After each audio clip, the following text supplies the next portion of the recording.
This episode of Soldier Knows Best is brought to you by Squarespace.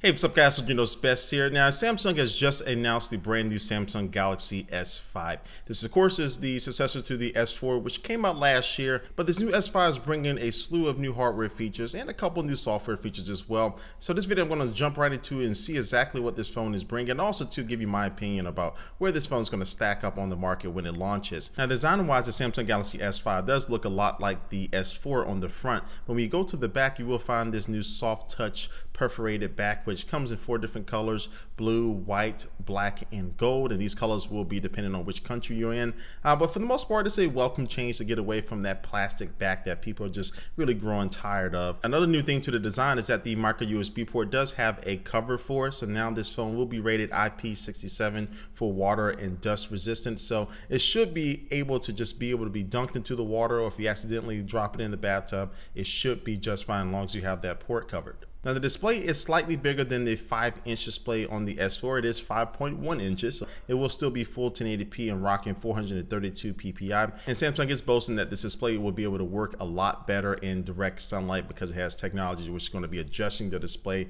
the brightness, and everything to whatever environment that you're going to be in. On the inside, you will find a 2.5 gigahertz quad-core processor, 2 gigabytes of RAM, 16 or 32 gigabyte storage configurations, but you can still remove the back cover and also replace the battery, but also you can expand the storage up to 128 gigabytes via micro SD card. And the S5 should be a beast when it comes to downloading data. It has this new download booster, which is going to be combining LTE and Wi-Fi for simultaneous reception. So basically, it's going to be using the best of both worlds to make sure if you are downloading a movie file, to make sure that goes as fast as possible.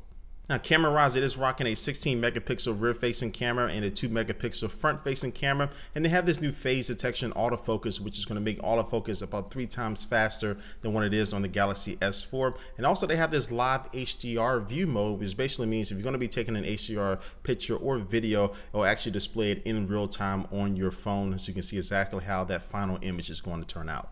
Now, a couple new hardware additions to the S5 include a fingerprint scanner that's built into the home button. So it's similar to Touch ID, where everything seems to be kind of integrated nicely. Now, you are going to need to swipe your entire fingertip instead of just using part of your tip like Touch ID allows you to. But for the most part, some people said it worked fine. Some people said it wasn't as fluid as Touch ID, but Samsung could tighten that up by the time this phone launches. Now, another new addition is a heart rate monitor that's actually on the back of the phone right below the camera. And you basically just place your fingertip on there and hold still. Don't talk, and it'll be able to get your heart rate. So for people who need to track their heart rate, this is definitely going to be a welcome addition to have on your phone, just one less device that you need to carry around with you.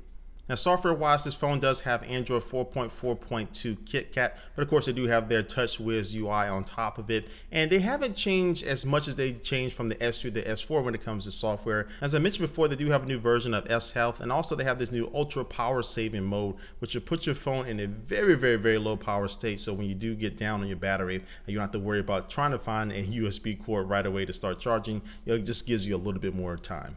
So that's just a quick rundown of all the new features that are in the Samsung Galaxy S5. Now, there's a lot of stuff I do like about this phone. I mean, I love that the fingerprint scanner is built into the home button. It may not be as seamless as Touch ID, but I do like that it is going to be working with PayPal for mobile secure payments. And also, too, I think that Samsung is really leading the pack when it comes to the cameras. And just not just the camera hardware, but also the software. They're constantly making sure the software keeps up with camera performance. And I'm really interested to see how this camera performs in all different types of situations. So a lot of people have been calling this Samsung Galaxy S5 maybe the Galaxy S4S. I think it's a little bit more than that. I mean, if you look at the iPhone 5S to the iPhone 5, and you look at the Samsung Galaxy S4 to the Samsung Galaxy S5, I think the S5 is a bigger leap than what the 5S is over the 5. And so that's a lot of 5s going around here. I'm sorry. But you get what I'm saying, is that I think this S5 is definitely bringing some cool things to the plate. It's not one feature that just really blows you away and that is something that everybody is talking about, but you don't have that feature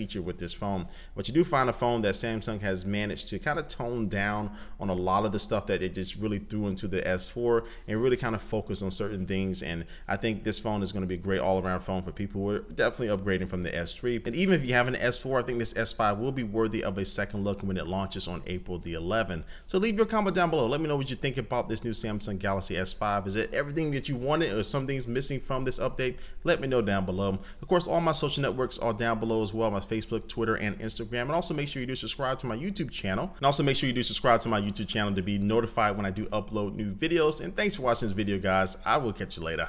Peace. And the sponsor for today's episode is Squarespace. If you're looking to make a website and you may not know exactly what you're doing, you may not have the background and skill to build one from the ground up, well, Squarespace has you covered because they have tons of templates that you can start from, edit, customize to your liking, and they have a lot of tools to be able to make a website quick and easy and fast and affordable. And they take care of a lot of stuff in the back end. They have 24/7 support, and all these templates will scale to mobile devices like tablets and cell phones. You don't have to worry about that at all. Sometimes you have to spend just as much time working on a mobile website, where Squarespace takes care of all that. Then the new Squarespace logo gives you the tools to make a logo for your website, for a t-shirt, or for a business card with their tools. Again, it takes little time at all to do this, so you can spend less time making your website and more time promoting it and really getting it out there to the world. So if you want to try out Squarespace right now, you go to squarespace.com and use the offer code SOLDIER, and you'll get 10% off of your purchase at checkout. It's a cool deal for our Soldier Knows Best viewers. Again, go to squarespace.com